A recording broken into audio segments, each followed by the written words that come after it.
नमस्कार. स्मार्ट सुगरणींसाठी अत्यंत महत्त्वाच्या किचन टिप्स. Tip number 1. मळलेली गोधडी, ब्लँकेट किंवा बेडशीट धुण्यासाठी आपला बराच वेळ जातो व त्रासही खूप होतो. अशा वेळी गरम पाण्यात थोडा कपडे धुण्याचा सोडा घालून त्या पाण्यात गोधडी, ब्लँकेट भिजत घालावेत. 15-20 मिनिटात या कपड्यांचा सर्व मळ पाण्यात उतरेल. यानंतर स्वच्छ पाण्यात हे कपडे धुवून घ्यावेत किंवा तुमच्याकडे वॉशिंग मशीन असेल तर त्यात धुतले तरी चालेल. Tip number 2. तूर डाळ शिजवत असताना त्यात थोडेसे तेल आणि 1 लसणाची पाकळी टाका. यामुळे तुम्हाला ॲसिडिटीचा त्रास होणार नाही. Tip number 3. रोज रात्री बेसिनमध्ये 1 डांबर गोळी ठेवा. याने घाण वास येणार नाही, तसेच घरात झुरळे सुद्धा होणार नाहीत. Tip number 4. भेंडी सुकू नये यासाठी भेंडीला थोडासा मोहरीच्या तेलाचा हात लावून ठेवावा, म्हणजे भेंडी बरेच दिवस छान फ्रेश राहते. Tip number 5. श्रावणात चुकूनही कढी खाऊ नये. श्रावण महिन्यात महादेवाला दूध आणि दह्याचा अभिषेक केला जातो. यामुळे या महिन्यात कच्चे दूध किंवा त्यापासून बनवलेले पदार्थ खाणे वर्जित मानले जाते. त्यामुळे श्रावणात दूध आणि दहीपासून बनवलेले पदार्थ खाण्यास मनाई आहे. Tip number 6. ओल्या नारळाच्या वाट्या लवकर खराब होऊ नयेत यासाठी खोबऱ्याच्या वाटीला आतल्या बाजूने थोडे मीठ चोळून ठेवल्याने 2 ते 3 दिवस ताज्या राहतील. Tip number 7. पावसाळ्यातील दमट हवेमुळे कपडे लवकर सुकत नाहीत. यामुळे कपडे लवकर सुकावेत म्हणून प्रत्येक कपडा जमेल तेवढा चांगला घट्ट पिळून हँगरला अडकवून सुकत ठेवावा. मग बघा तुमचे कपडे कसे लवकर सुकतील ते. Tip number 8. पावसाचे दिवस असल्याने ओली झालेली छत्री ठेवण्यासाठी तुम्ही एखादी प्लास्टिक बॅग जवळच ठेवा, जेणेकरून तुमच्या हँडबॅग किंवा सॅकमधील इतर सामान या छत्रीमुळे ओले होणार नाही. Tip number 9. उपवासाची शेंगदाण्याची आमटी बनवताना त्यात पाण्याऐवजी ताक घाला. याने आमटीला अप्रतिम चव येईल.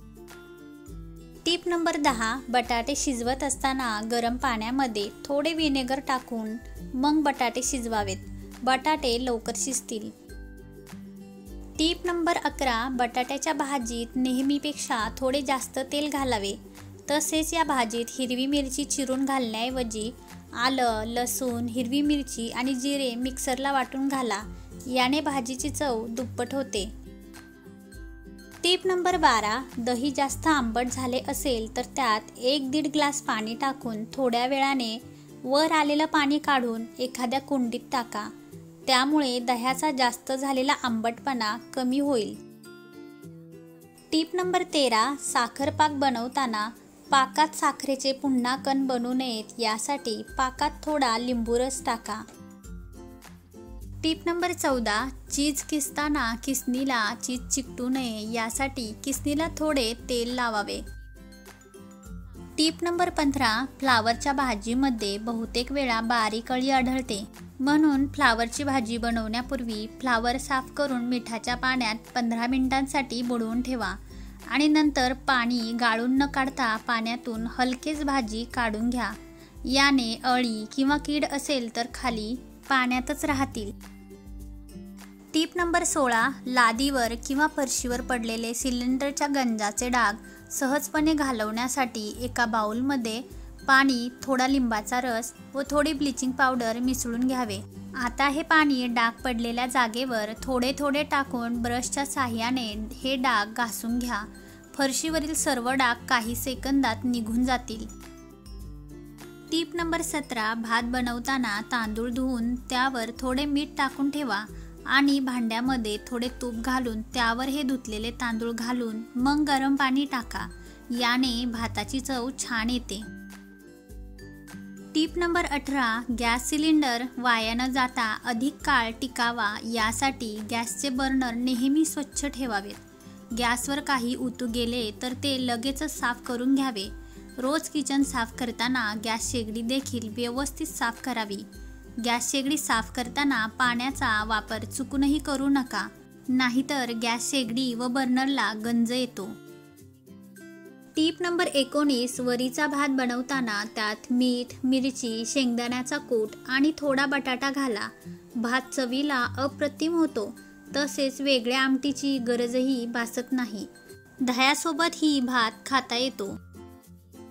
टीप नंबर 20. वरीच्या भातासोबत खाण्यासाठी शेंगदाण्याची आमटी बनवताना शेंगदाणे चांगले बारीक वाटा, नाहीतर शेंगदाण्याचा कूट जाड असेल तर तळाशी बसून आमटीचे पाणी वर येते. टीप नंबर 21. गोवर झालेल्या व्यक्तीच्या अंगावर ओल्या खोबऱ्याचे दूध लावल्याने गोवर लवकर बाहेर पडतो. टीप नंबर 22. डोळ्यात माती किंवा कचरा गेला असेल आणि तो सहजपणे बाहेर निघत नसेल तर 3 ते 4 दुधाचे थेंब डोळ्यात टाका. याने दुधासोबत कचराही बाहेर पडेल. यानंतर थंड पाण्याने आपले डोळे धुवून टाका. टीप नंबर 23. कोणत्याही भाजीला फोडणी देताना आधी मोहरी टाका, मग जिरे, म्हणजे जिरे करपणार नाही. टीप नंबर 24. ज्या भांड्यात अंडी फेटली आहेत त्या भांड्याचा वास येत असल्यास ते भांडे आधी पाण्याने धुवून मग त्यात लिंबू पिळून घासा. त्या भांड्याचा वास येणार नाही.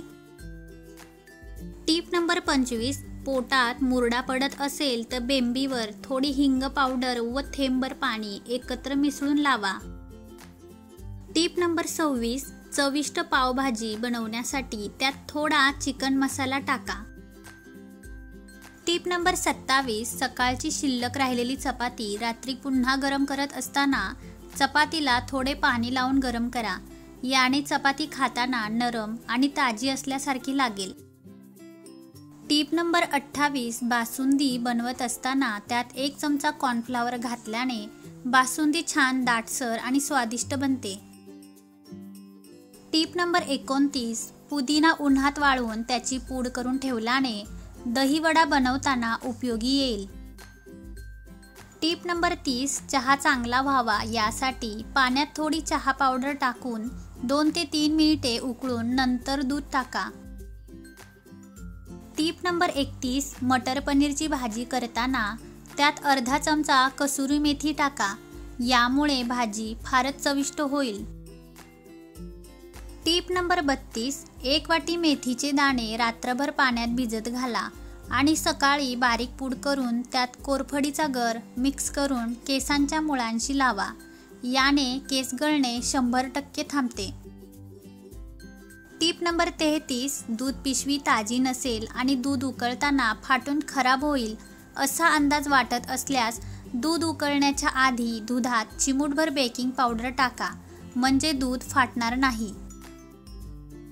टीप नंबर 34. 1 ग्लास पाण्यात 1 ते 2 चमचे बडीशेप टाकून उकळून घ्या. हे पाणी अर्धे शिल्लक राहिल्यावर गाळून प्यावे. असे केल्याने अनियमित मासिक पाळीची समस्या असेल तर ती दूर होते. टीप नंबर 35. चपातीचे पीठ मळताना त्यात कधीतरी ओवा देखील टाकावा. याने आपली पचनक्रिया चांगली होण्यासाठी मदत होते. ज्यांना